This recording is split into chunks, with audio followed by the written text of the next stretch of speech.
ఇప్పుడు sexually transmitted disease అంటే మెయిన్‌గా మనం బయట చూసేదేంటి? ఎక్కువగా మన ప్రైవేట్ ప్రాక్టీస్‌లో హెచ్ఐవి ఒకటి చూస్తాము. హెచ్‌పివి హ్యూమన్ పాపిల్లోమా వైరస్ అని అది గూడా సెక్షువల్లీ ట్రాన్స్మిటెడే. అంటే వైరల్ వాట్స్ అంటాం గదా! అది.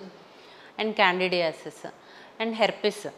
హెర్పిస్ అనేది మనం కొంతమందిలో చూస్తాం. చాలా వేడి చేసింది లిప్ పైన మాకు చిన్న బబుల్స్ లాగా వచ్చాయంటారు గదా! అది త్రూ ఓరల్ దీనివల్ల వస్తుంది. అంటే కిస్ చేసుకోవడం వల్ల వస్తది. రైట్. సో, అలా ప్రైవేట్ పార్ట్స్‌లో త్రూ సెక్షువల్ కాంటాక్ట్ అనేది ఆ హెర్పిస్ జెనిటాలిస్ అంటాం అది. అది గూడా ఎక్కువగా వస్తది.